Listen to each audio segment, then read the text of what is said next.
Aujourd'hui, je voudrais vous parler de quelque chose qui arrive souvent en entreprise. C'est que au travail, on a des collègues qui font des actions qui nous impactent de temps en temps positivement, de temps en temps négativement, et on va avoir tendance à juger un peu les collègues qui y a autour de nous, parfois en bien, parfois en mal. Et le problème que l'on a justement, au-delà même du fait déjà de juger, qui est en soi un problème, mais qui est aussi finalement une habitude courante de la plupart d'entre nous, c'est qu'on ne va pas juger de la même manière la personne qui est en face de nous que nous-mêmes. Et en fait, il y a une espèce de distorsion de la réalité que nous faisons lorsque nous jugeons.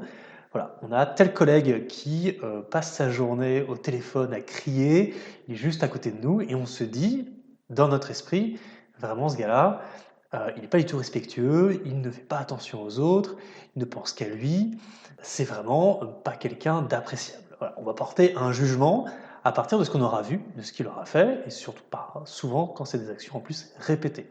Ou tel autre collègue voilà, qui passe son temps à pousser des jurons, récriminer, voilà, ça nous gêne terriblement aussi.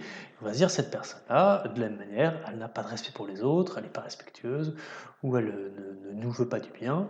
Voilà, tel collègue qui oublie de nous, ou qui nous rend un dossier rempli de fautes, et on va se dire, ah bah, il est vraiment, il se fiche de nous, il n'a aucun respect pour nous, eh bien c'est vraiment intolérable. Enfin voilà. Vous voyez, à chaque fois, on a des personnes, donc là, nos collègues dans notre entreprise, qui font des actions, et en fait, on va les juger à partir de ces actions, et on va porter un jugement sur leur intention, on va les mettre dans des cases, ensuite, voilà, c'est une personne respectueuse, une personne non respectueuse, une personne qui nous veut du bien, qui nous veut du mal, enfin voilà, on va porter des jugements comme ça, et regardez ce qui se passe quand vous-même, vous faites de mauvaises actions. Je sais pas, par exemple, ce matin, vous avez, voilà, vous avez dit bonjour à tout le monde, puis vous avez oublié une personne.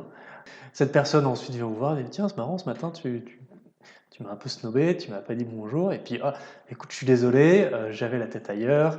Voilà, et en fait, vous vous jugez, non pas en fonction de vos actes, l'acte très concret, c'est que vous avez oublié et vous avez clairement snobé votre collègue, mais vous allez juger en fonction de votre intention. J'avais pas l'intention de te snobber, j'avais pas l'intention de te passer devant sans te dire bonjour, c'est juste que j'ai été absorbé par mes pensées, voilà, je voulais j'étais en pleine réflexion sur autre chose, et voilà, ça m'est sorti de mon esprit, et vraiment, c'était pas contre toi.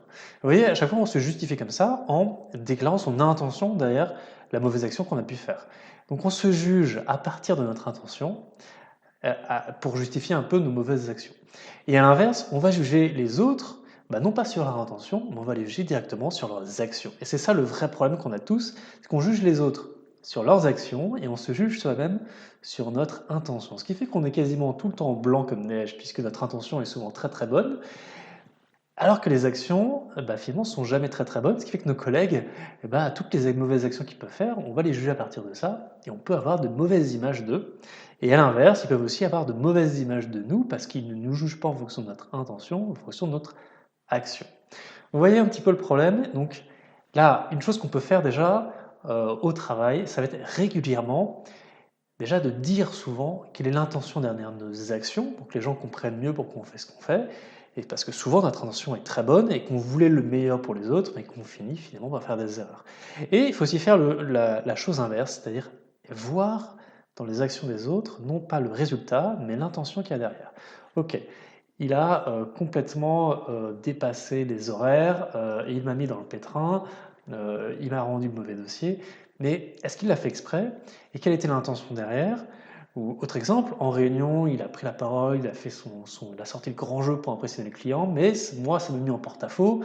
Voilà, et peut-être qu'il l'a fait exprès, il voulait me mettre en porte-à-faux, ou peut-être que c'est juste le résultat d'une mauvaise action, mais qu'à la base, il avait une bonne intention. Peut-être qu'il voulait, au contraire, me soutenir dans cet entretien, essayer de faire pencher le client vers, vers l'acte d'achat, enfin voilà, des choses comme ça. Et donc, il faut faire l'effort déjà de présupposer que l'intention de notre collègue est bonne, et ensuite on va essayer de chercher un peu quelle était cette intention. Vous voyez, faire toujours cette réflexion de se dire innocent jusqu'à preuve du contraire, même si d'habitude je vois seulement les actions et que les actions évidemment elles m'ont déplu, elles m'ont fait du mal, elles m'ont fait du tort, mais voilà, on va essayer de passer au-delà et d'essayer de voir quelle est l'intention derrière. Et de ne pas attendre que notre collègue doive se justifier. Vous voyez, ça va être un peu ça. Donc on va essayer de faire le choix inverse de ce que fait la plupart des gens. Voilà, on peut retenir ça.